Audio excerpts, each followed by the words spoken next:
stories out there. Reach out, be brave about the future. Think about how you can make a mark in this world and a positive contribution. Well, my life story. Well, I was born at about 7 pounds, 6 ounces. Okay, not that far back. I never thought that I was going to be doing politics, electoral politics. I believe in movement, I believe in community. I believe that politicians see the light when they feel the heat. The United States Congress is the legislative body of the federal government of the United States of America, consisting of two houses, the Senate and the House of Representatives.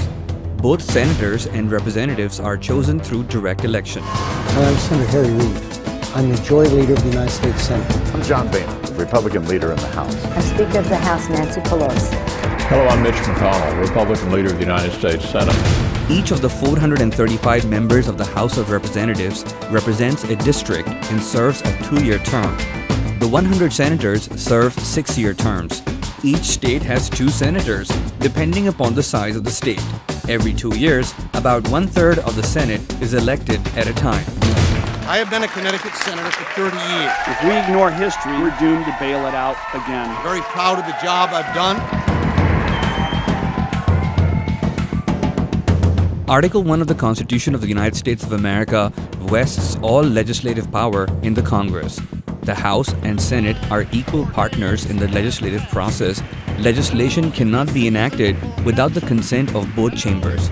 The Constitution grants each chamber some unique powers.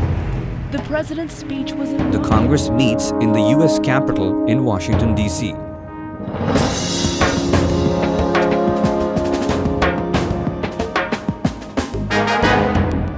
The current 111th Congress convened on January 6, 2009.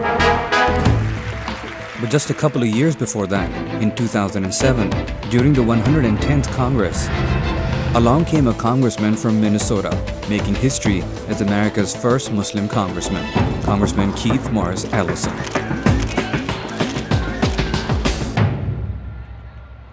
Congressman, thank you so much for joining me. Pleased to be here. How are you? Assalamu alaikum. Assalamu alaikum. Wa alaikum salam. Alhamdulillah. How are you feeling? Very good. Thank God. Thank God I'm doing well today. Congressman Keith Ellison is an American lawyer, a politician, and a Democrat who became the first Muslim to be elected to the United States Congress when he won the open seat for Minnesota's 5th Congressional District, which centers on Minneapolis, in the House of Representatives in 2006. He is also the first African American elected to the House from Minnesota, currently serving in the 111th United States Congress. Ellison is also active on a national level in advocacy for Muslims in the United States. What was your vision when you were growing up as a child? Well, my vision was that I would try to make a contribution to advance civil and human rights, open up opportunity for people. I know it sounds like somewhat of an auspicious vision for a child, but I grew up in a household where issues of civil rights were a constant conversation. Keith Ellison's philosophy is one of generosity and inclusiveness. His roots as a community activist and his message of inclusivity through democratic participation resonates throughout the 5th District. His priorities in Congress are promoting peace, prosperity for working families, and promoting civil and human rights. My mother was raised by a man who was a civil rights leader in the 1950s in America, and my mother grew up in the southern states of the United States where she herself had to endure the whites only signs and went to segregated schools and so forth. So when I grew up in the city of Detroit, Michigan, this issue of civil rights, human rights was a big deal, and it was something that I aspired to as a child, to try to play a role in that, which is why I ended up becoming a lawyer, working on civil rights cases, and then went into politics. Mr. Ellison is recognized for 60 Ellison minutes. serves on the Financial Services and Foreign Affairs Committee. The Financial Services Committee provides oversight for the nation's housing and financial services sector. while the Foreign Affairs Committee oversees the country's diplomatic affairs. But the question one might ask is, so what if he's the first Muslim congressman? But this question becomes interesting when you're born and raised as a Christian and now as a convert working in the United States Senate. Sir, prove to me that you are not working with our enemies. Well, let me tell you, the people of the 5th Congressional District know that I have a deep love and affection for my country. There's no one who is more patriotic than I am. Was it difficult for you, growing up as a Roman Catholic and then reverting to Islam? Well, I've come from an amazingly tolerant family when it comes to religion. The biggest controversy when I told my family that I was Muslim was that my mother was disturbed that I wasn't going to eat some of the foods that I now could not eat as a Muslim. I remember it was a Thanksgiving dinner. In the United States we have a Thanksgiving holiday, and my mother had prepared some ham and I didn't take any, and she asked me why, and I said, well, I'm a Muslim, and that's the first she heard of it. And so she found that to be somewhat disturbing a little bit. But after that, everyone accommodated everybody, and now it's just fine. In fact, when I was sworn in on the Quran, my brother, who's a Baptist minister, and my mother, who's Catholic, were right there with me and were very supportive. Allah Akbar. It was evidence that in America you could practice your faith as you choose.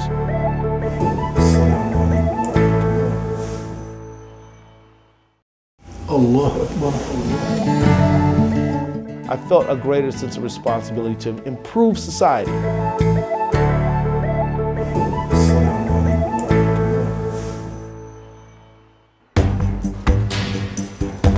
Keith's oath-taking ceremony became somewhat of a controversy.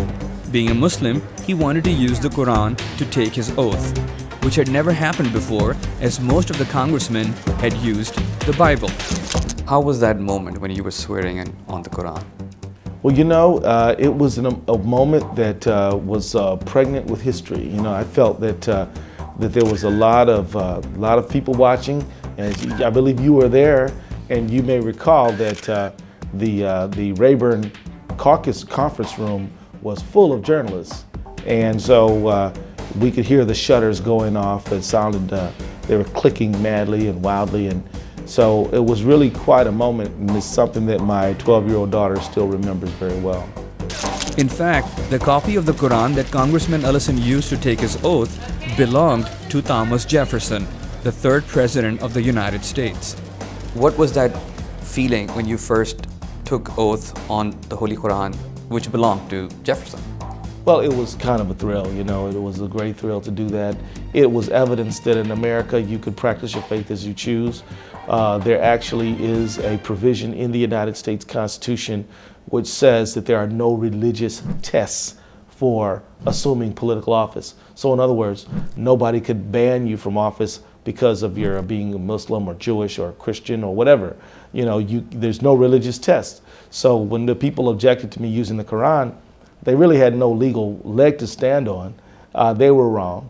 And I said to myself that if you're going to swear to uphold the Constitution, maybe you should read it, because some of those people who were objecting clearly didn't know what was in that document that they were swearing to uphold that day. Do you think this diversity of faith and of ideas and of traditions in the U.S. is what makes America? Absolutely, it's what makes America. Because we're all bumping up against each other, We're all having to listen to each other's point of view. We're all having to deal with each other's traditions. We're all, and whenever you encounter a tradition that is not your own, you're always inspired to ask, well, what is that tradition? Why do you guys do it? How long have you been doing it? And what can I learn from it? So if you grow up in the United States, you should know something about Christmas, Yom Kippur, and Ramadan. You should know something about all of these traditions, Kwanzaa, which is an African-American observance, and various traditions. And it actually enriches the individual to be more aware of circumstances around. You can't just stay isolated in your own little enclave. The world is going to come in and grab you, and you're going to have to learn something about it.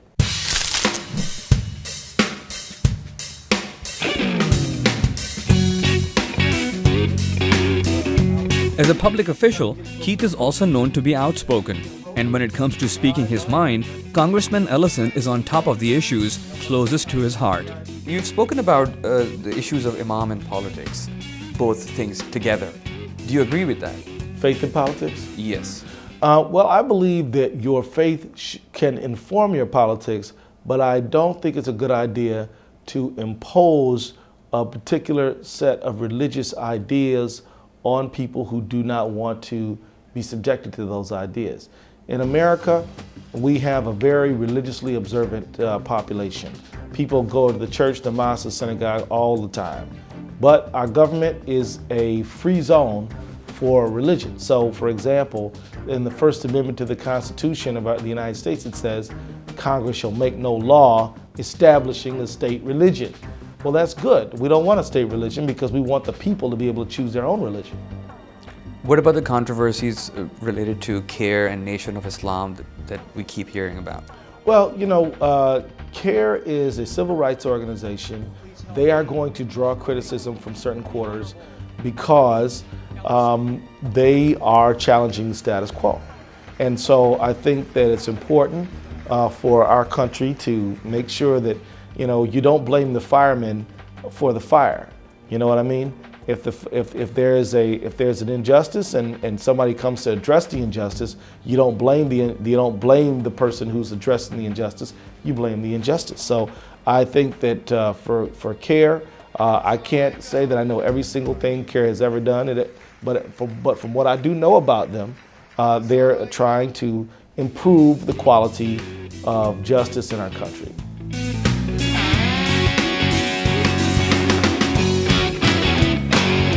Ellison, born and raised in Detroit, Michigan, moved to Minnesota in 1987 to attend the University of Minnesota Law School, where he earned his law degree in 1990. Keith and his wife, Kim Ellison, have lived on the Minneapolis North Side for the past 18 years. They are the proud parents of 4 children. When was that pivotal moment in your life when you realized that I have to go towards public office? I was an adult by that time. My oldest son, who's now 20 years old, was around 10, and I had been working on individual cases. Wherever I found an injustice, I would take the case, file the lawsuit, and fight in court for the individual person to get justice. But one day I went to the state legislature, you know, and we have 50 states in the United States, and each state has its own legislative body. And I went to the Minnesota state legislature and heard some members of that legislative body making some statements that I thought were discriminatory and unfair. So I came home and I was complaining to my wife about how stupid they were and how come they didn't understand the importance of the Constitution. And she said to me, she said, well, you know, you should either stop complaining or do something about it. And I felt like she was right. You know, I needed to do something or stop. And I think as a father, as I saw my son getting older, I felt a greater sense of responsibility to improve society, to make society better so that when he gets to be an adult, he can have a easier walk, you know, and not just complain about what was wrong, but to try to build up institutions that were good and just and fair to everyone. Tolerant and open of people's different worship traditions.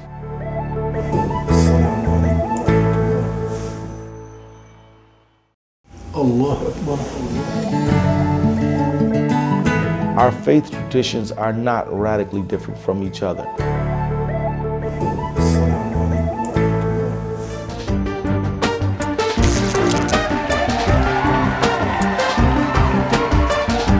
Congressman Ellison led efforts to protect Minnesota children from dangerous pesticides and chemicals. He promoted legislation to restore the voting rights of ex-offenders, and he successfully advocated for an increase in the state's minimum wage.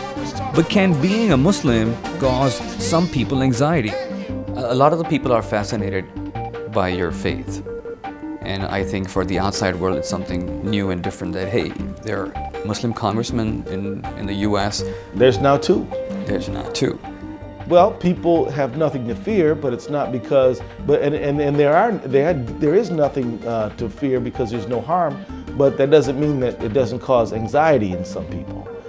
New things will evoke anxiety in people sometimes, and as a result, both myself and Andre Carson have had to do a lot of education with some of our colleagues.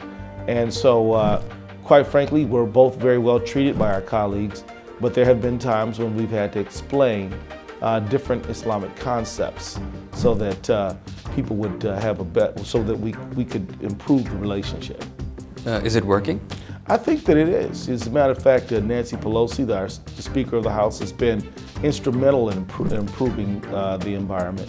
When I was first elected, we had a dinner for all the members of Congress, which was the day before the big swearing in, the day when you and I first met at the swearing in. And there was a dinner the night before, and she asked me to offer a prayer to all the ones who were assembled for the new members of Congress. And of course, I actually recited Al-Fatiha and added some words to that as well. And she said after the prayer that, see, this is similar to what any other religious institution, any other Abrahamic faith might offer in terms of a prayer. And she also said to me, look, you swear on anything you want. And this is in reaction to the big controversy around me swearing in on the Quran. So she has been great in opening up territory for all faiths, all people to worship as they are inspired to do so. And of course, she I accompanied her on a trip to the Middle East when we went through the Umayyad Mosque in Damascus. She was wearing a head cover as we walked through there, photos of this. And so she is a person who herself is Catholic, but who is very tolerant and open of people's different worship traditions. So it's been a good ride, but we've had a few bumps along the way.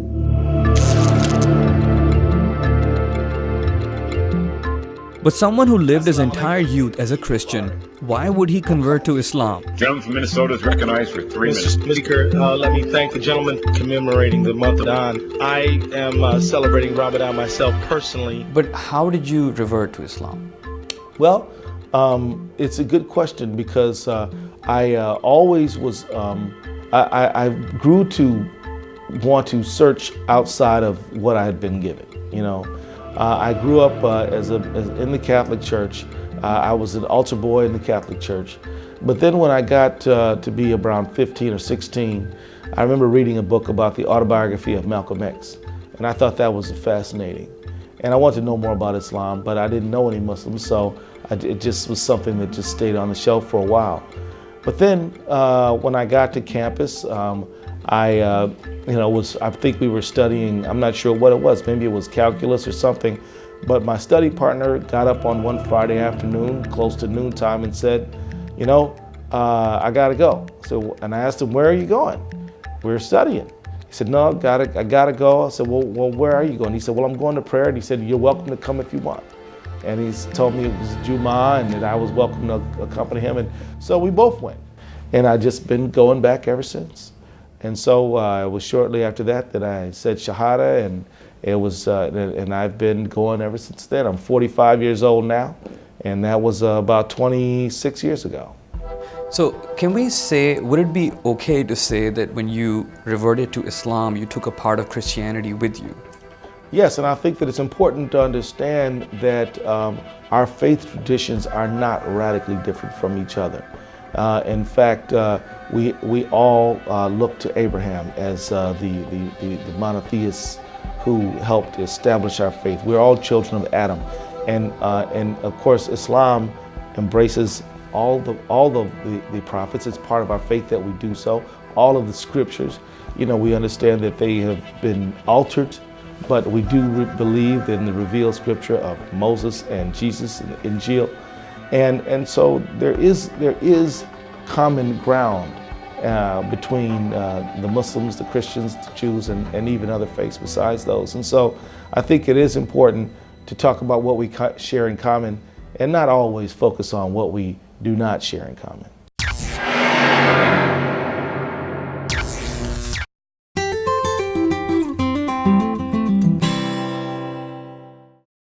The stories out there, criticize the actions of a government without hating the people. It's just obvious and self-evident to me.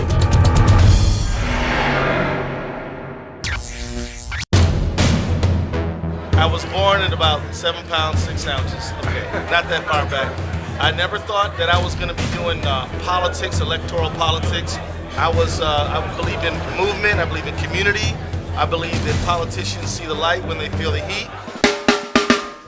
Congressman Keith Ellison is an American lawyer, a politician, and a Democrat who became the first Muslim to be elected to the United States Congress when he won the open seat for Minnesota's 5th Congressional District, which centers on Minneapolis, in the House of Representatives in 2006.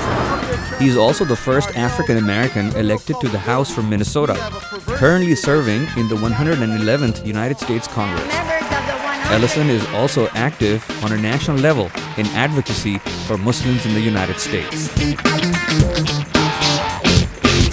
And during the struggle, did you ever get a feeling that you might not make it? No, I always felt that, God knows best, Allah's the best knower, and we were going to be just fine. Keith enjoys a mix of all faith traditions in his own family. And that's how interfaith has become an increasingly important subject for Congressman Ellison. Do you think that kind of approach comes from the kind of upbringing one has in the family? I mean, you yourself are from an interfaith family. Right. Your brother is a pastor. Right. Your wife is Catholic. No, she isn't. She isn't? That's something that's been reported, but it isn't true. My wife's not Catholic. She's never taken shahada, but she's very comfortable in the mosque. She goes there. She keeps our food halal. And she supports what we do. She makes sure the kids get to Islamic studies. And now she's comfortable in the church as well. But if you were to ask her, "Are you Catholic?" she would deny that. She'd say, "I'm not Catholic." But your kids are growing up as Muslim kids. Yes.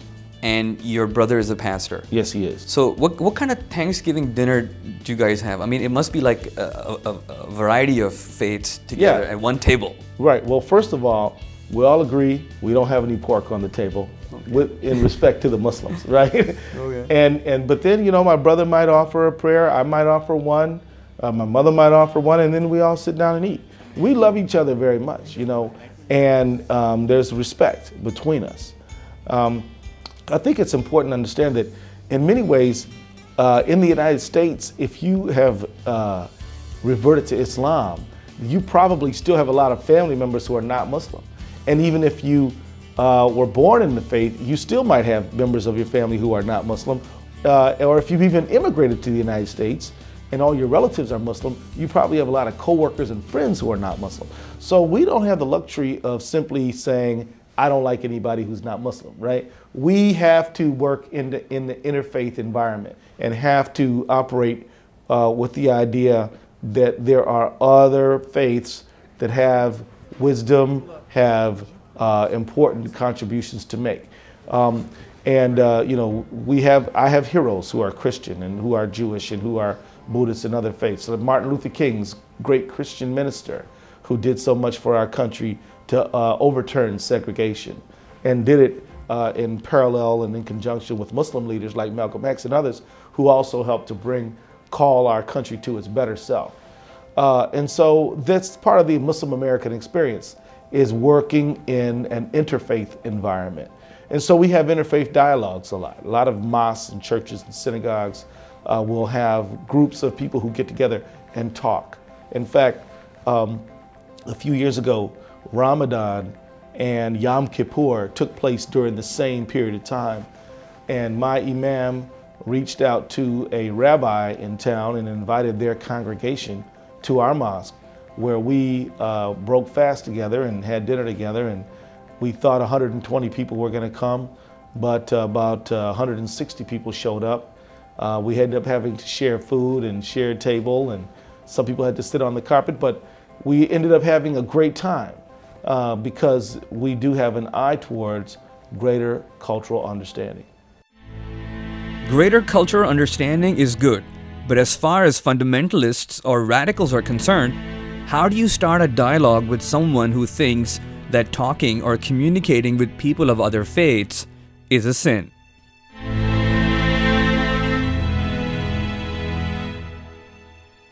Now that's where the complication comes in, because a lot of the critics have been saying that Muslims believe that no Jew or Christian should come to the mosque, or we should not be talking to them or hanging out with them. If you do that, you're an infidel.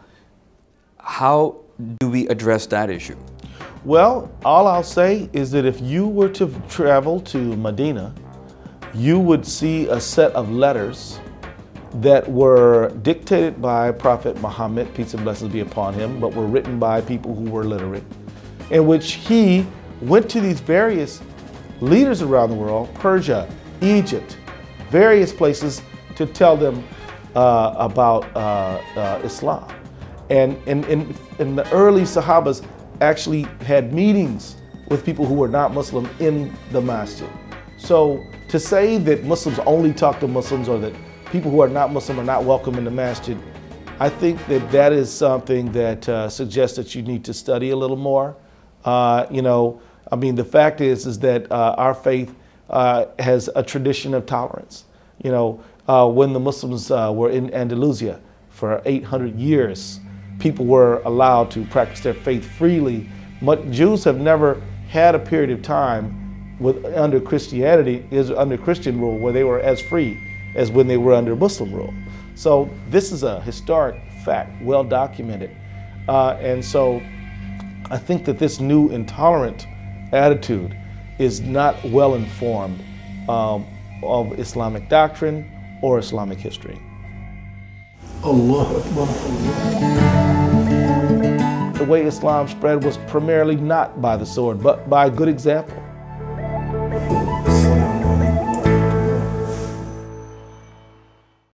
Allah Akbar. It's important to remember that you can criticize the actions of a government without hating the people.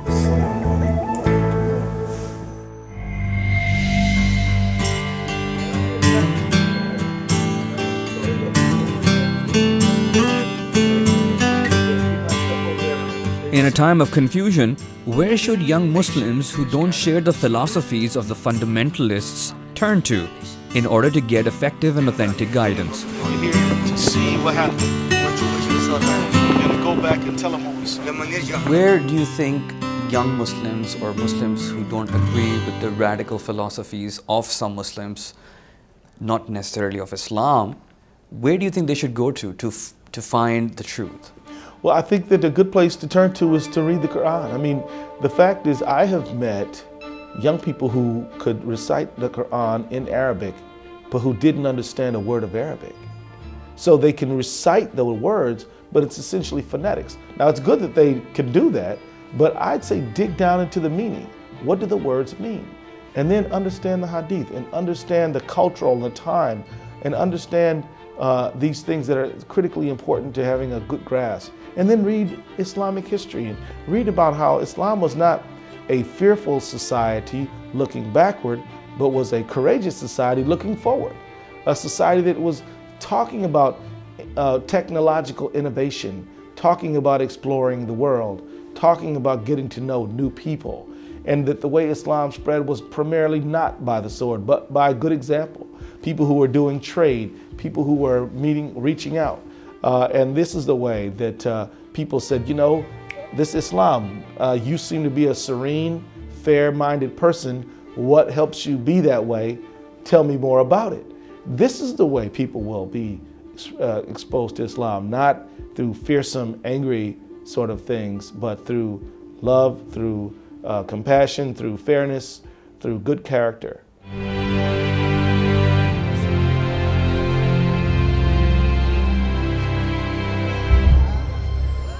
With Gaza assuming iconic significance throughout the Muslim world, according to Congressman Ellison, it is imperative to take stock of the strategic consequences going forward for the United States, as well as for the Israelis and the Palestinians.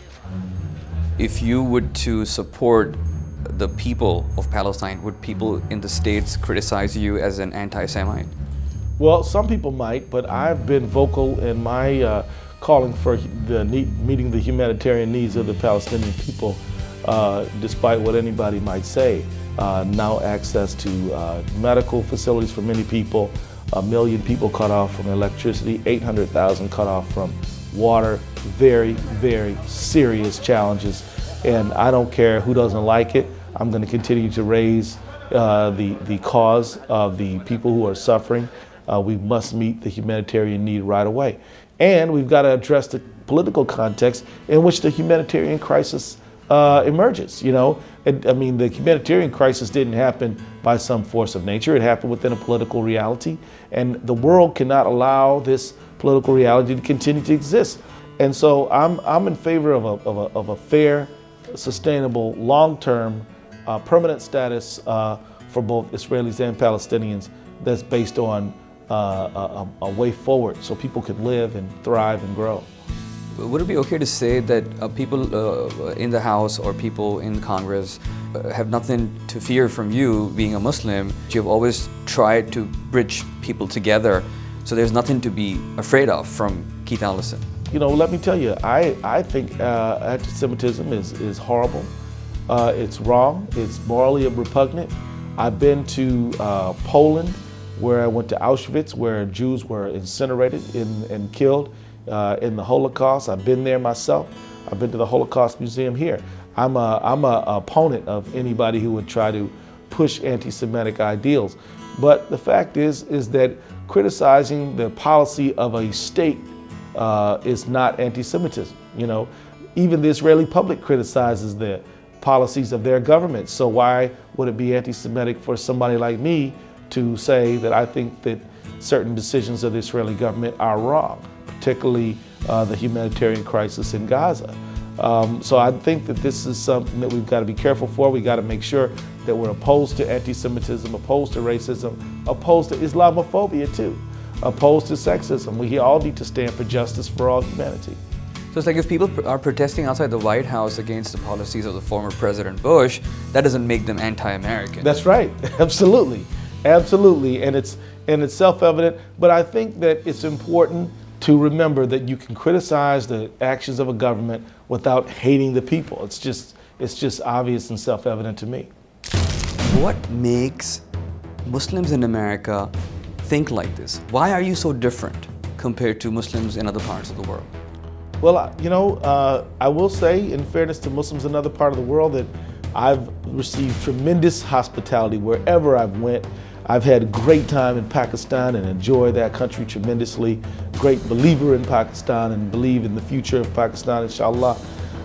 And Egypt and other parts of the world that I've been privileged to visit.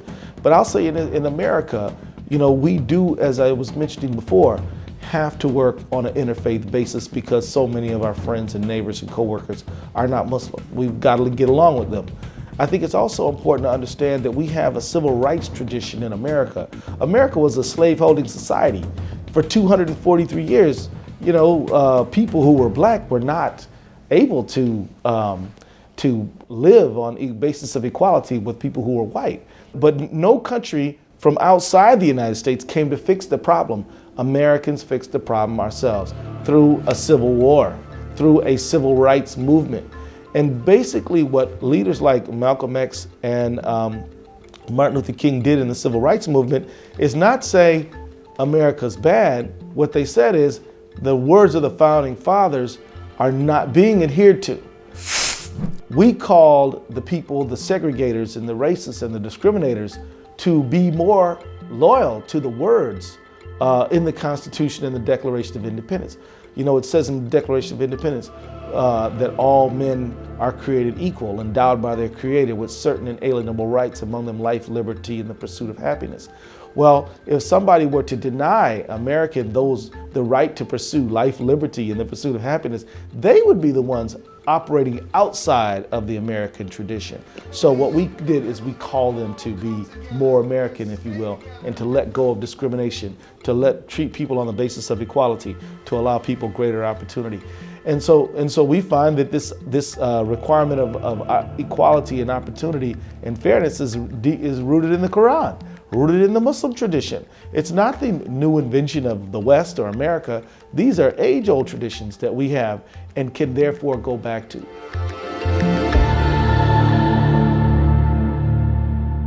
Allah Akbar. you can get more with a positive approach than a negative one.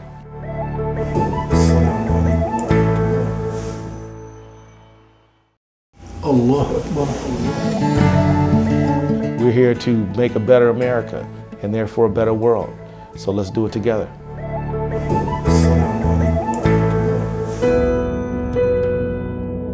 Congressman Keith Ellison tries to put emphasis on the fact that God is for the entire humanity, not just for a particular faith group. The last speech that Prophet Muhammad gave at Jabal Raqqa, in Arafat, was a speech in which he said that the Arab's not better than the non-Arab, that the non-Arab's not better than the Arab, that the black's not better than the white, that the white's not better than the black, that the best among you is who's most faithful to his duty, and that racial discrimination has no part. And so the fact is that these are Islamic traditions, equality, fairness, all these things, are very, very important to remember.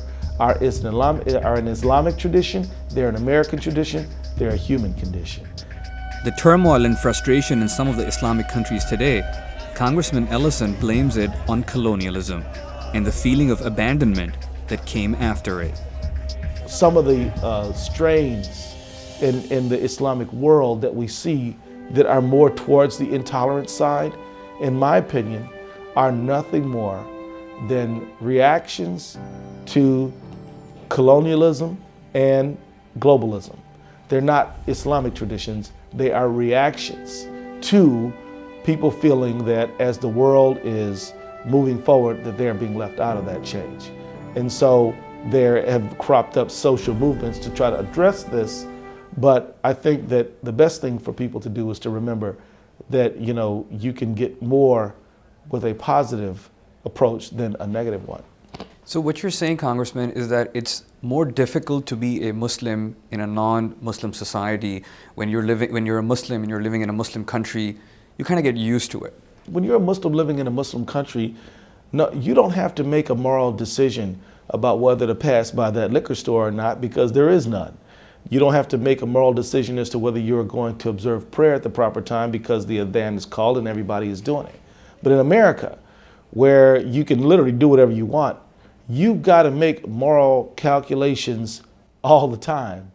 And inshallah, you'll make the right ones. But it requires a greater thought process. It requires you to think of your faith more and reflect on your faith more and make a commitment to your faith more. You just don't get to take it for granted. Ellison believes in the future generation and hopes that one day global conflicts will be resolved by the youth of tomorrow. And what about all those people, all those youngsters who would one day dreaming to be a congressman? Yeah, well, I would say that having a very diverse set of experiences growing up will help prepare you to be a member of Congress. Because remember, I have to represent everybody in my district. And I'm African American, I'm Muslim, and I'm male, and I'm a lawyer, and I'm a lot of other things. But not everybody in my district fits those criteria. People are, of various backgrounds, and I have to represent them all. What would be your message to the Muslim world?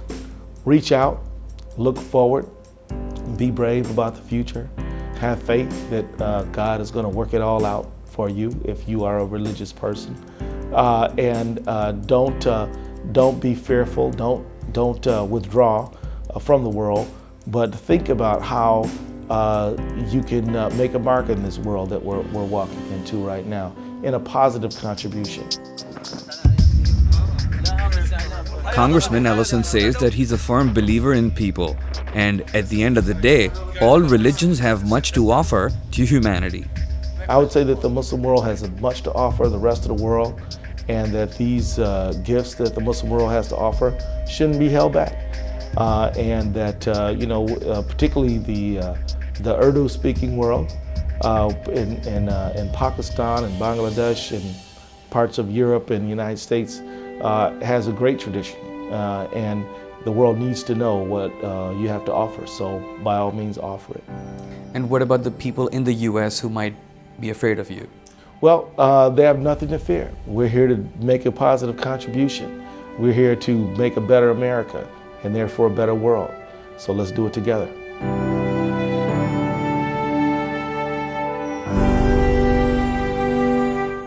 We also had a chance to talk to some of the people who worked with Congressman Ellison, like his communications director, Rick Jarrett. They pulled me out of retirement to come back and work for him, and this is like having, and I've been here 28 years, this is like having that first good job that you had all over again. It's a joy every day. I could do without the long hours, but I've never had an experience like this in all my 28 years. Being with Congressman Ellison, there's never a standard day, if you will, which is a good thing because it keeps you on your toes. So I enjoy the fact that he enjoys working with people, working for people, and hearing diverse thoughts. And he values that, and you can see it in the way he represents, the way the office staff is, and just the way he carries himself. So I really enjoy it. Keith Ellison is known to take his critics with an open mind and work with everyone across the aisle, even when they have opposing points of view. Is there any possibility that I might be talking to the future first Muslim American president of the United States, keeping in view that 2020 is not that far away? Only God knows that, but let me just say this. I love the job I'm doing, and I believe that my goal is to be the best representative of the 5th Congressional District of Minnesota I can possibly be, and that's all I'm worried about right now. And that means that you might run? It means that I'm not making any plans to run. I'm just trying to keep my eye on the ball. Like, do they play cricket there in Pakistan? They love cricket. Well, see, if you're going to try to hit that ball with the bat, you got to watch that ball, right? And you don't want to look past the ball. You want to look at the ball, right? So I'm just keeping my eye on the ball. I'll take that as a yes. But I thank you so much for your time. All right, thank you. With Muslims America, Imran Siddiqui, Urdu VOA, Washington.